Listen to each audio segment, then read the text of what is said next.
Ladies and gentlemen, welcome back to Pathways to Excellence. I am honored to have me right here, Mr. Khairi Jamaluddin, a person who needs probably no introduction for, well, most Malaysians at this point in time, but is there a person in Malaysia who does not know you? Yeah, people in this cafe about me. You mean people in this cafe don't know you? Is it likely?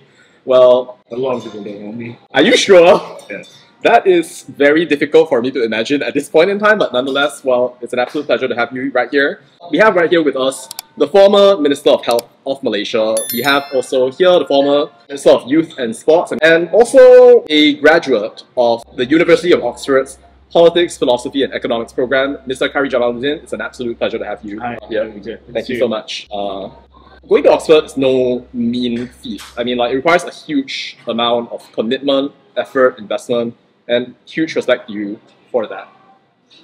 What was it that motivated you to even, well, go forth on this educational journey to the point that you went off to Oxford in the first place?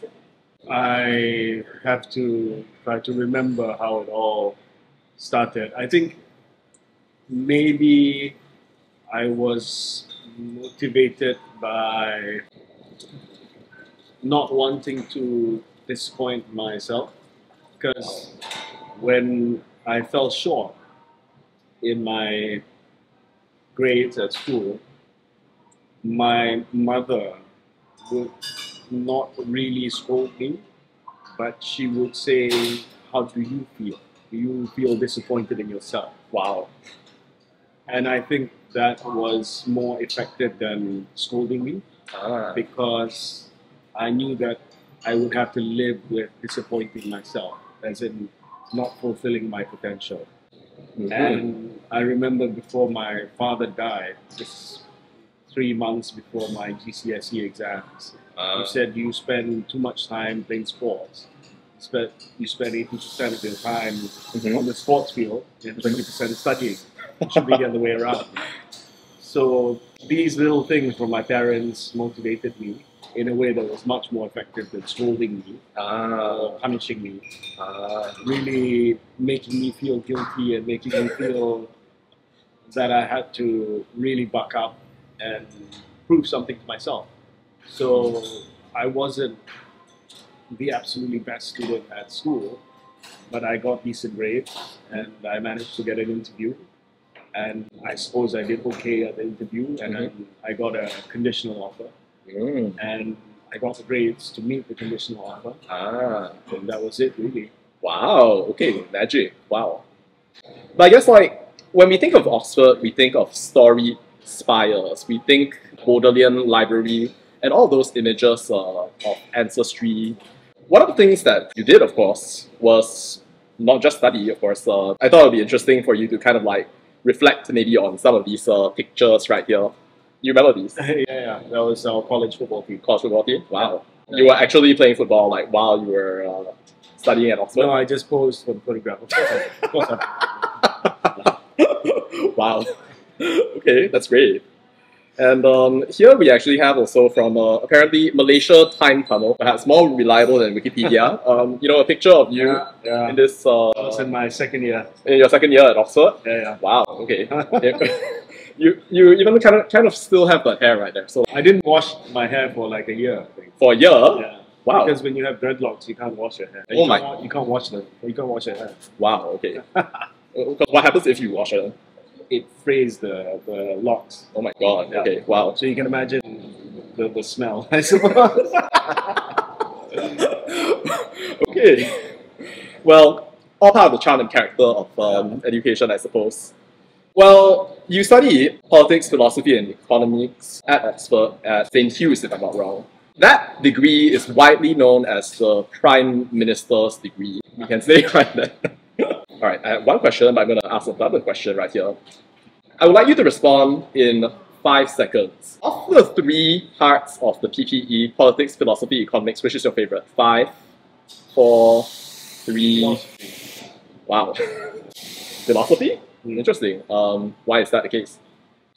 Because it's the study of why things are. Why things are. Interesting. If we break it down to its etymology, philos and sophia, the love of wisdom, is it not? Interesting, wow. Did you have any favorite philosophers, maybe, like even in your time at Oxford? Of course, like many people who study philosophy, uh, basis for a lot of Western philosophy is Aristotle. Aristotle. Yeah, Okay. and the nature of things, ethics, Mm. how to organize a society, Wow. early political thought, Mm. all comes back to Aristotle. Okay. And of course, the Oxford curriculum will take you from that and put you straight into what we now know as Mm. doubt. So they teach you Cartesian doubt, which is Mhm. Descartes.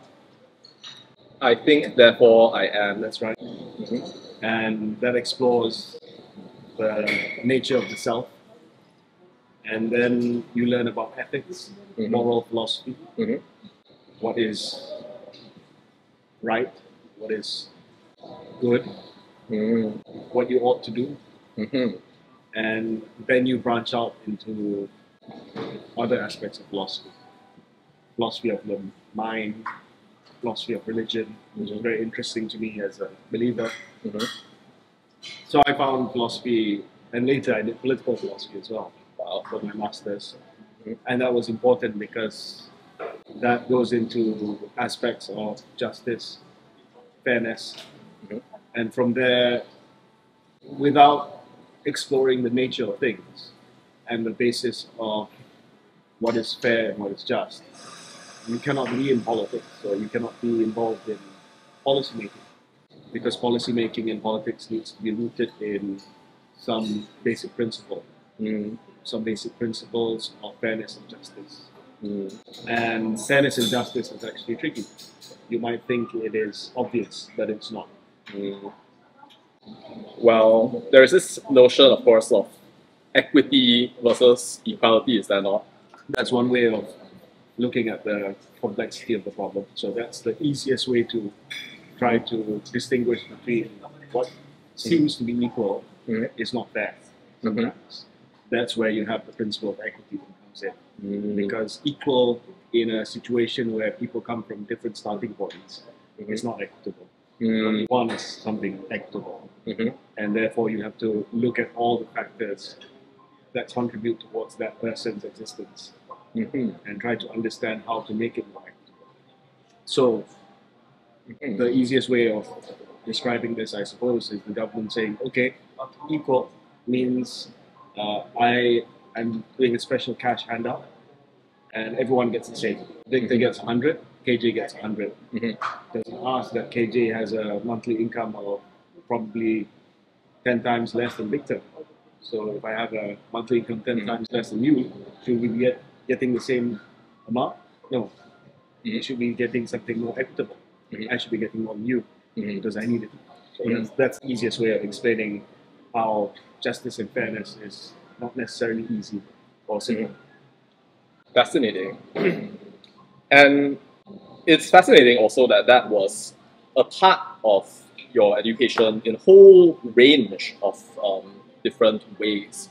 When we think about a person's education, so then it can lead into multiple different pathways. I've had the privilege of speaking to a few people who did the PPE, not least Mr. Tony Hua. I was a student back then, so I'm not sure if he actually remembers.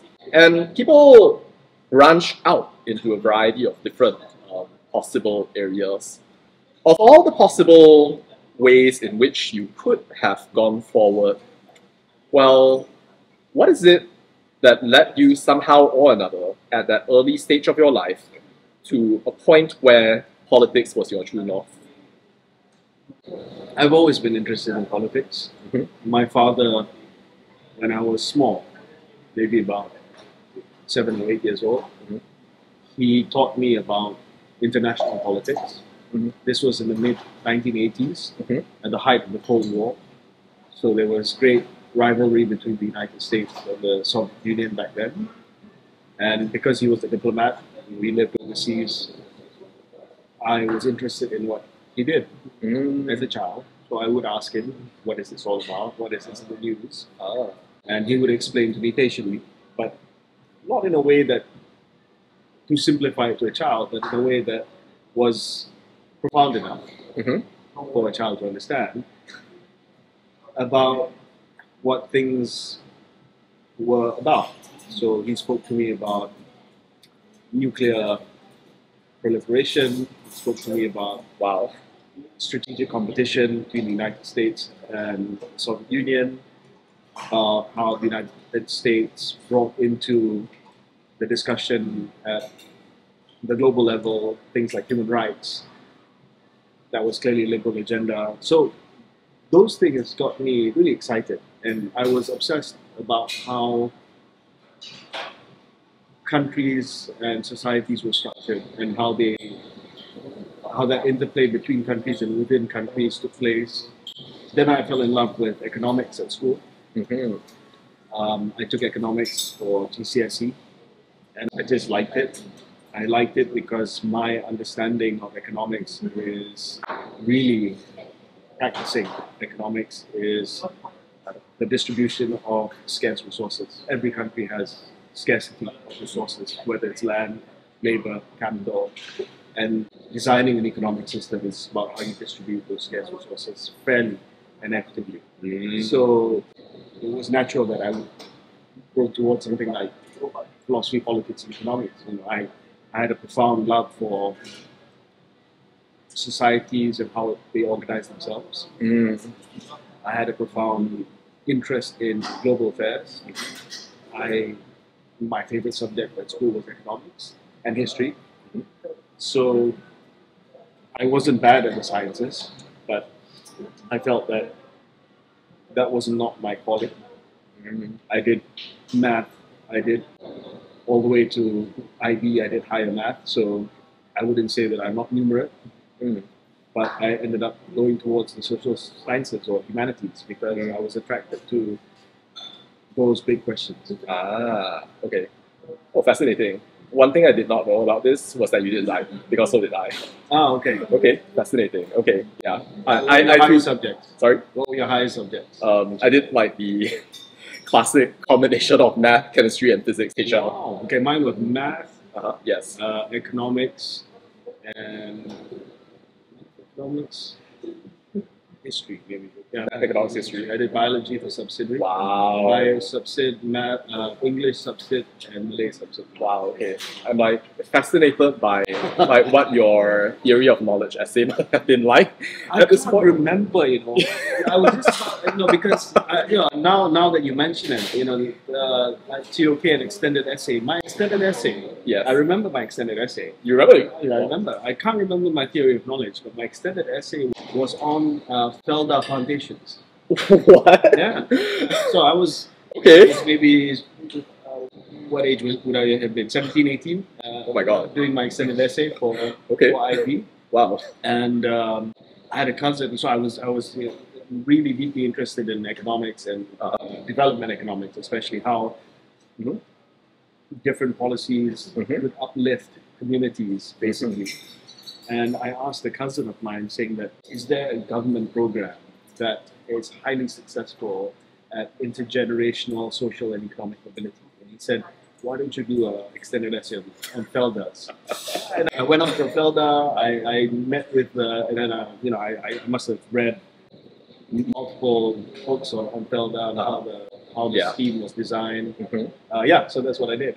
That is fascinating.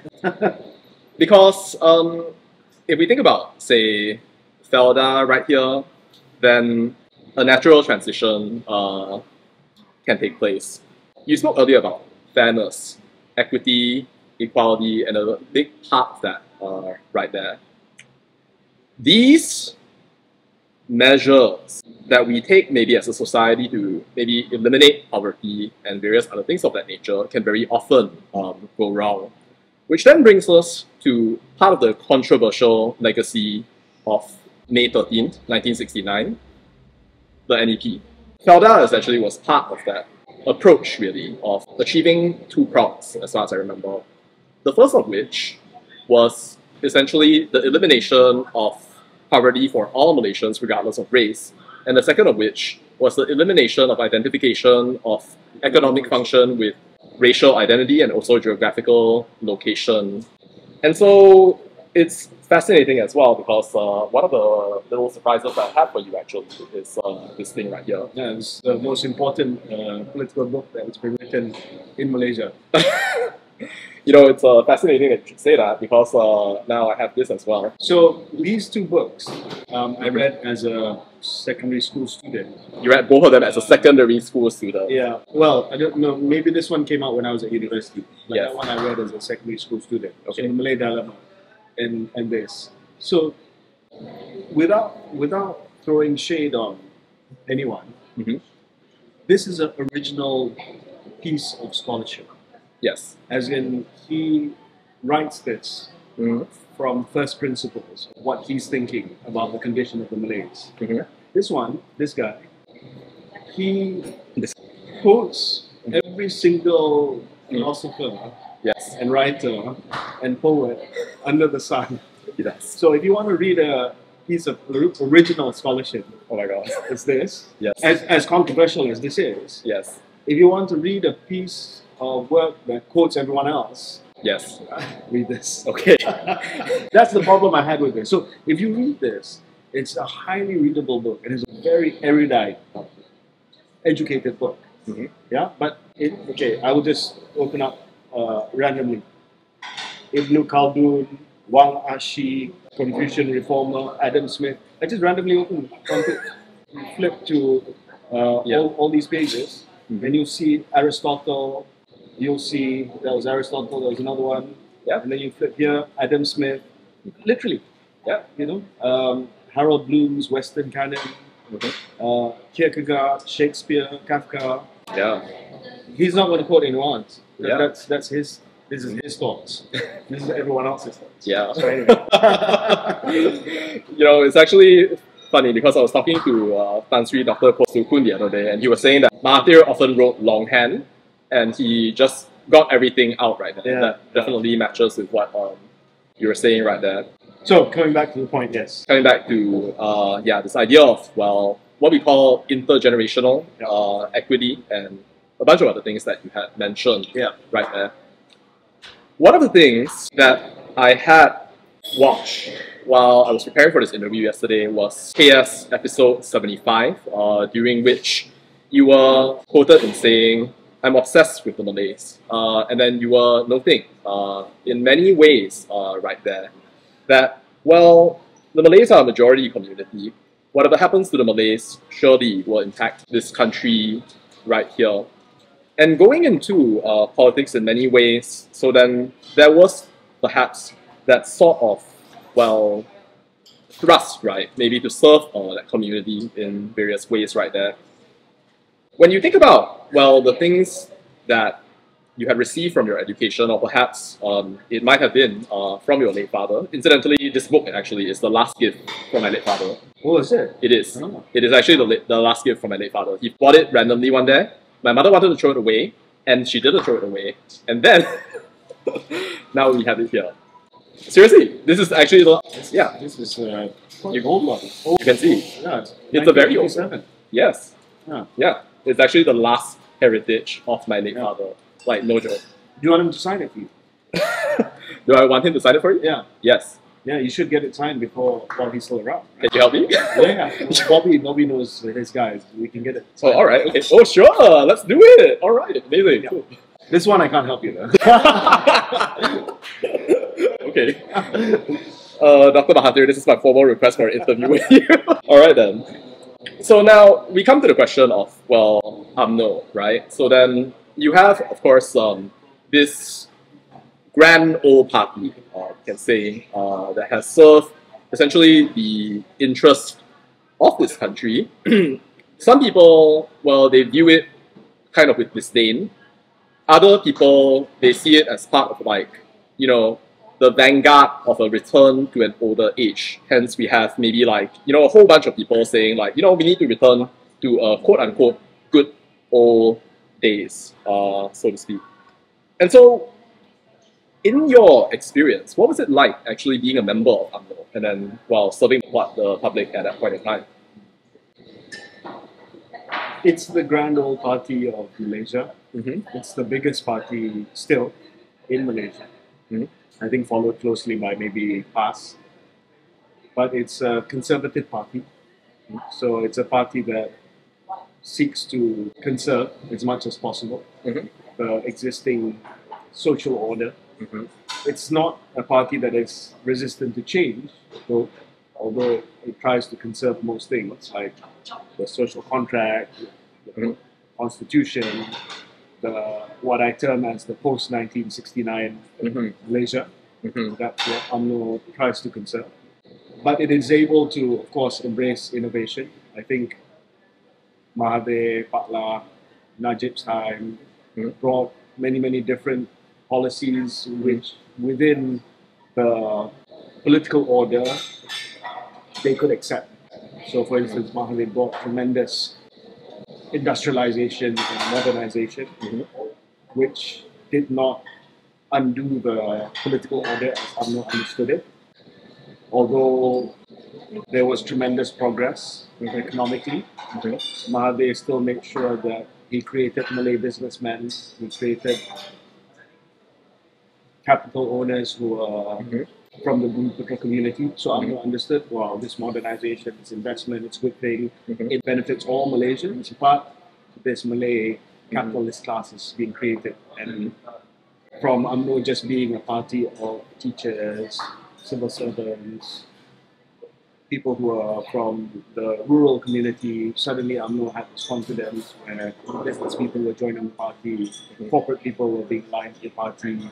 So they thought that while they wanted to conserve the political order of post 1969, they felt that this new direction of privatization, of industrialization, is something that they could embrace. Patla came along, and of course, he was more about the software. It's not necessarily the hardware. About human capital development. He poured a lot of money into agriculture, food security. But UMNO understood that because they liked it that there was more balanced development and it wasn't just contained in the Klang Valley. So he created these corridors: Southern Corridor, Johor; Northern Corridor, Kedah, Perlis; Perak; Eastern Corridor, Sarawak, Sabah. Tried to get more even growth. And UMNO understood this because this was a good thing to level up, to use a phrase from the UK. And he also said, we need to be more open in terms of our politics. And because Mahathir was known to be very authoritarian, and that might have been a bit contentious within UMNO, because UMNO was a party that was quite comfortable with the iron fist of Mahathir. Patla came along and tolerated more dissent, encouraged the media to be more open. That was a challenge. And then Najib came along, of course, and he introduced the economic transformation program. But again, trying to co-opt UMNO by saying that while we are creating this opportunity for all Malaysians, I have a specific program to make sure that the Bumiputera are not left behind, that the Bumiputeras will be getting opportunities from these projects, from these government programs. So my experience in UMNO has always been one that I believe in the basis of this nation as per what Tun Razak recreated in the aftermath of 1969. Precisely what you said, eradication of poverty irregardless of race. That means we don't want to see any poor Indian, Chinese, Malay, Dayak, Iban, Kadazan, any community, Orang Asli.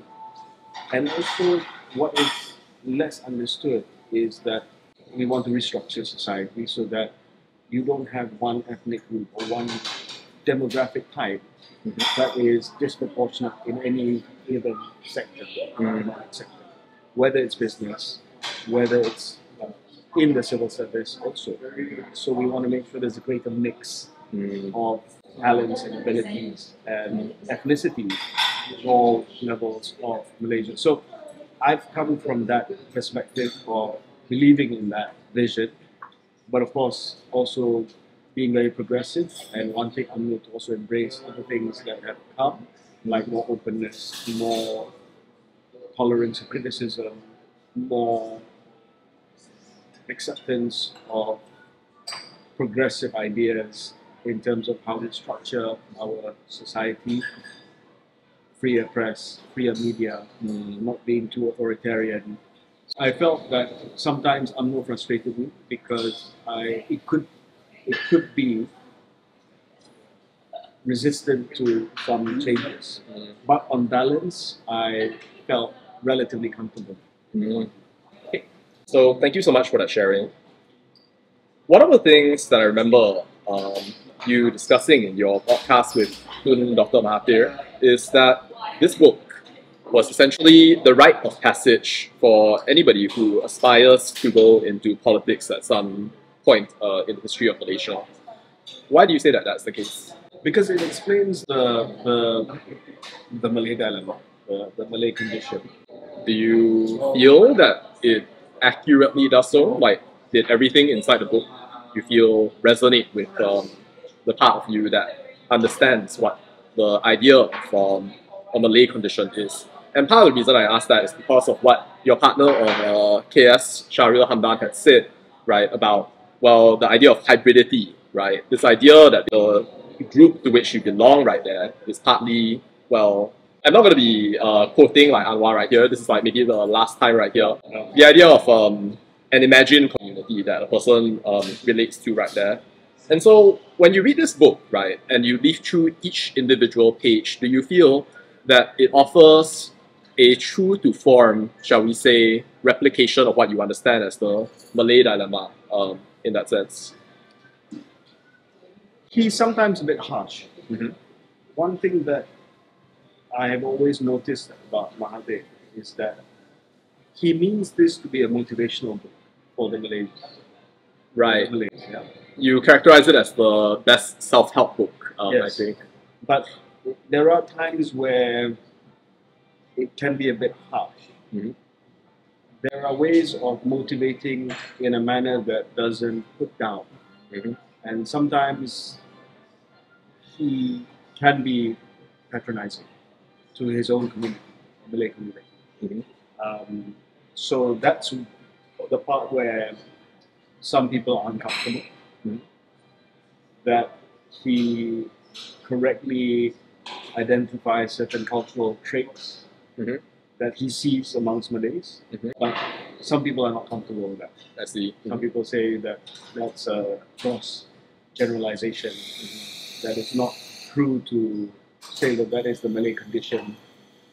And I felt that sometimes Mahathir can revert back to that sort of very harsh kind of tough love, which works sometimes, but sometimes it can be counterproductive. I see. Okay. Now, if we could maybe take what we understand as a kind of state of the union in a metaphorical sense right there, the objective of the NEP in its conception after the deliberations of the NOC were to, well, restructure society and to eliminate poverty. The NEP in many ways, it gave rise to, well, a, shall we say, not well-heeled, but certainly a notable Malay middle class. Mahathir noted in this book over and over again that one of the key challenges was urbanization, and that somehow or another we needed to, I guess, address the problem, right, of Malays being excluded from their own, shall we say, economies right there in various ways. Malays in the cities, right? I mean, Sorry? He wanted Malays in the cities. Yes, you want the Malays in the cities, yeah, for sure. It's a big part of the Malay dilemma. He said, Right, why exactly. do the kampungs come to the cities? Yeah, exactly. And so when we think about that right now, this idea of like restructuring society, so there were various iterations in how it was to be understood, right? So then you of course had like various things like, you know, Amanah Saham, and you also had, well, the development of PNB and various other things of that nature. And now, of course, then we have, well, more organization. Some people might even say that KL is overdeveloped, kind of thing. So if we want to take the state of the union, to what extent do you feel that we have reached a state whereby we have managed to restructure society? Not too bad, Not too bad. but not fully as I imagined, he imagined when he wrote this book. I see. So I think the book is written in the context where at that point in time, in 1970. And arguably even today, you have a situation where, so this term was coined by Amy Chua, who's a professor at Yale. The Battle Hymn of the Tiger Mother. Yeah, but not that book, another book before that, World of Fire maybe. Market dominant minority. So Malaysia is a perfect example of a country where there's a market dominant minority. By that I mean, and this is generalization, that we can go granular on this, but in the interest of time, maybe we don't have the space to do so now, where the capital markets are still dominated by a certain ethnic community in Malaysia, like the Chinese. That creates certain political challenges, because your majority community, the Bumiputera community, although they have improved by leaps and bounds since the publication of the Malay Dilemma, but you still have a situation where there is a market dominant minority in Malaysia. And of course, there's only so much the government can do to uplift the community. You cannot have a situation where the government intervenes and starts taking things away from people, right, and distributing it to other people. That would not be fair. So the whole premise of the MEP has always been a growing cake. And from the growth, you distribute that extra growth as equitably as you see fit, according to the policy that you have. So it was never about taking away and giving it to someone else. That would have been destructive for the economy. Even with the growing cake, there's always allegations of unfairness. People say, why do you still have the NEP, or why do you still have policies that favor Bumiputera and things like that? That's just the policy that we have. And no government has departed from it. Whether it's the BN, whether it's PN, whether it's PH now, they all continue with it. The ones really, you make adjustments here and there on the margins, but the policy is still there. So things have improved. The original question is how far? What is the state of the union? I think we are more than halfway there. In terms of capital ownership, it's much better than before. In terms of ownership of assets, it's much better than before. Not quite there, much better than before. You see Malays in urban areas. You see intergenerational mobility in terms of wealth, in terms of social upward mobility amongst the Malays. And this is really one of the greatest successes of the NEP, which is sometimes underappreciated, which is the number of Bumiputeras who have qualified in professions, medicine, engineering, accountancy. It used to be single-digit percentage when this book came out. It was rare. In fact, the reason why he was so famous was because he was one of the first Bumiputera medical doctors in Malaysia, or Malaya at one time.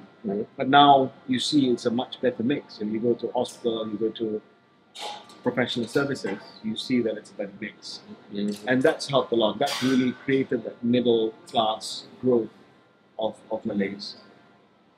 So we are almost, I wouldn't say we're almost there. We are maybe more than halfway there. Not quite there yet. But the balance is how you manage to continue with this upward mobility of the Bumiputera community, while at the same time not taking away the legitimate expectations of non-Bumiputera communities. Because if the balance is off, then you'll get much more brain drain, non-Bumi saying that, I get this, and I'm going somewhere else. You already have that. You already have a big problem there. You do, yes. But I think you have to balance both objectives. And that's really the secret sauce of running Malaysia, I think. Wow.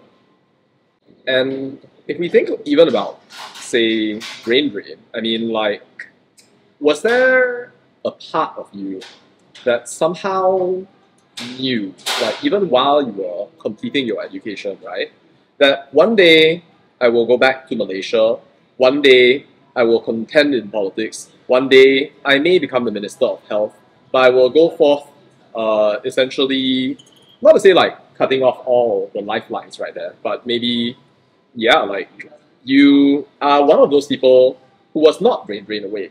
Like, so that's, was that something that you had always known that would happen? Or were there ever any points when you were like...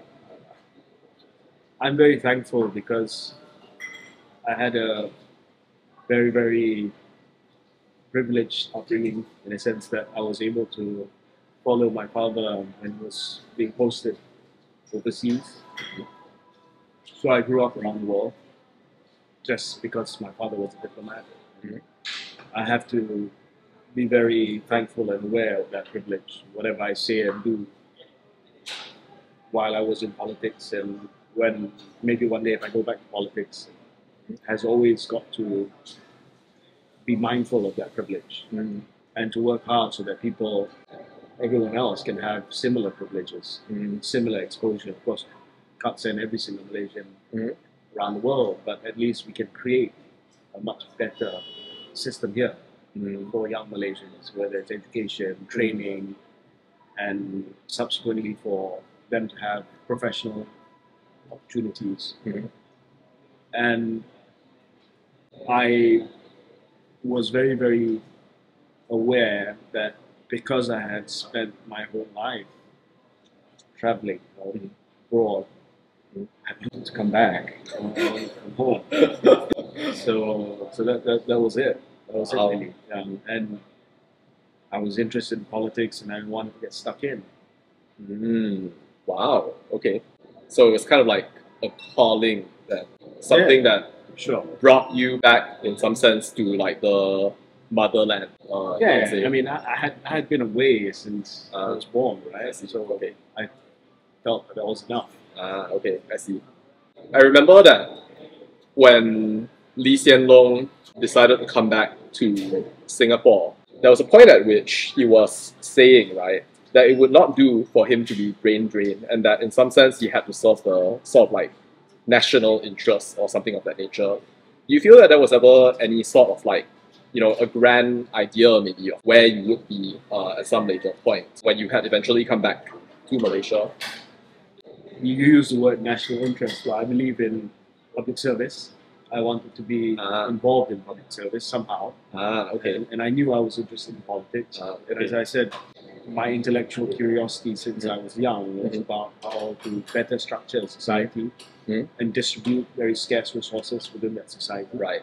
So what better world to do that in than politics? Right? That's where the big decisions get made. Absolutely. So I wanted to be part of making those big decisions. The balance that I spoke of just now about getting the secret sauce right, about helping communities who deserve help, and making sure that the legitimate expectations of other communities are protected at the same time, and getting that done as best as possible. Amazing. In a great balance. Yeah, so wow, this is like the most enlightened that I see in like your facial expression. I see your genuine passion for that. Sometimes when you talk and you get good questions like this, you have clarity of thought about why you do things, why you have done things. I see. Okay, wonderful. When I'm 48, I've been doing this for more than 20 years, and when you do this day in, day out, whether when I was in politics, when I was in government, and now as a commentator, you're in the weeds and you forget sometimes. I see. Why you've done this, why you're doing this. Wow. This And as a result of this interview, he became Prime Minister the next day. I wish. I wish. Alright. No, but it's actually interesting also because, I learned one Malay term from you. Like, exactly one Malay term. Like, if I were to like trace the entire like journey of like say my Malay language mastery right there, like in very few cases can I actually trace like a Malay term to a specific person. What was that? kemaslahatan umum. In the service of the public good, right there. And in fact, even as we speak right here, I mean, I had a whole bunch of questions about like Harvard ministerial leadership, which I don't think that we have time for. But one thing that I would like to raise attention to is that in fact, sitting right over there is one of the students that you benefited during the pandemic. So may have actually been around when you were at Harvard, in fact. Essentially, there was that huge, I guess, like, point really where really, in many ways, like, you did serve the public good. I mean, like, and this is just me, like, speaking as, like, a random person, like, of no provenance whatsoever. Really, seeing you speak at the United Nations and representing our country was one of the few times that I had genuinely felt proud of our nation on the international stage. And truly, thank you for that. When we then think really about, I guess, this idea of kemaslahatan umum, maybe I will speak in Malay right now. Pada pendapat saudara KJ, apakah yang saudara KJ ingin menghasilkan demi memajukan kemaslahatan umum dalam kerjaya saudara KJ dalam KS ataupun KS lagi, ataupun dalam usaha-usaha saudara KJ yang lain dalam jangka masa pendek dan juga jangka masa panjang ini? Since you asked in Malay, I'll answer in Malay. That was always my practice when we had the press conference. Yes. So I would tell my press secretary, Bobby, is here, that I would always open the press conference in the national language, Malay. Soalan tadi berkenaan dengan kemaslahatan umum. So kelas kejap ni kita buat sebab kita nak mengurangkan jurang pemahaman orang biasa terhadap isu politik. Saya nampak ramai sangat yang tak memahami isu-isu politik yang dibincangkan. Sebab itu sangat mudah untuk mereka percaya kepada berita palsu ataupun maklumat yang kurang tepat. Kita hanya dapat benda masalah ini bila orang ramai mempunyai tahap pemahaman yang lebih tinggi berkenaan dengan isu-isu semasa. Sebab itu dalam kelas kejap, saya dan Charil, kami cuba untuk menjelaskan. Bukan kami tahu segala-galanya, tak. We have to also prepare for the episodes. Tapi kita cuba kupaskan isu dengan cara yang mudah, dengan bahasa yang senang untuk orang ramai. Sebab kalau tidak, mereka mungkin mempunyai tanggapan yang salah. Dan apa yang dibincangkan, dasar yang dikenalkan oleh kerajaan itu mungkin disalah tafsir. Dan itu sangat bahaya. Sebab bila orang ramai tak faham, mereka akan buat andaian, assumption. Ataupun lebih bahaya lagi, mereka akan percaya kepada, macam saya sebutkan tadi, berita palsu atau maklumat yang tidak tepat. Jadi KS ini adalah usaha, kalau nak cakap soal kemaslahatan umum, untuk mendidik bersama. Saya pun belajar, orang ramai pun belajar juga. Supaya bila cakap tentang isu-isu yang besar ni, at least orang adalah asas pemahaman itu. Kita dah ada satu pindaan kepada perlembagaan untuk membenarkan warga negara Malaysia berusia 18 tahun untuk mengundi. Saya pun sokong, tapi saya nak supaya anak muda yang nak mengundi, pun orang muda yang nak mengundi, biarlah mereka juga ada asas pemahaman tentang isu-isu yang lebih daripada apa yang mereka belajar di sekolah. Mereka belajar sejarah di sekolah. Mereka didedak di universiti kepada isu-isu semasa. Kalau mereka belajar politik, mereka belajar sains sosial, mereka belajar ekonomi dan sebagainya. Tetapi tak cukup. Sebab setiap hari akan ada. Sekarang ni kita cakap soal subsidi diesel, kita cakap soal penyertaan Malaysia dalam BRICS sebagai contoh. Ini semua benda yang agak rumit untuk faham. So KS ni kita cuba mudahkan. So itulah sumbangan kami di KS. Thank you so much for that. And so, as we come to the close of this interview, so then my question is, when you think about the future of education that maybe you hope to accomplish via your different endeavors, like KS and various other things of that nature. What do you hope will be the best case scenario of having an educated Malaysian population that is able to make informed, intelligent, and, well, worthwhile in various ways decisions in their day-to-day lives? Not necessarily in grandiose things, like, for example, politics or the fate of nations, but maybe in day-to-day life, but hopefully eventually moving on to, like certain other outcomes as well. I always think that if you are open to ideas, and if you are observant of facts, and if you are a seeker of truth, then you will be somebody who is open, and someone that is rooted in facts. Tolerant of ideas, but intolerant of lies. That's what I want. Tolerant of differing ideas. That's fine. We can contest ideas. Do you feel that this economic approach is better than one that I propose? That's okay. But intolerant towards misinformation, lies, and fake news. Fact check. Before Victor and KJ can have a debate about economic policy, you're more right wing than me for the sake of argument. We have to establish what is true. Correct. We can't peddle untruths. So I think it's very, very important for us to fly as a country in everyday setting, for us to be precisely that. Tolerant of different ideas, but intolerant towards lies and fake news. Amazing. Thank you so much for that. Ladies and gentlemen, Saudara KJ, Mr. Kyrie, it was an absolute pleasure to have you. Thank you so much for this conversation. Thank you so much. Ladies and gentlemen, Kyrie Jamaluddin on Pathways. Kyrie Jamaluddin, it is an absolute pleasure to have had you. Thank you so much. Thank you. All right. Thank you. All right, guys. Hi. Ciao. See you later. Bye. Okay. Ciao. Okay. Thank you. Thank you. Amazing, right? Yo. Yeah. They waited outside. Just take photo of it. Yeah, it's a thing.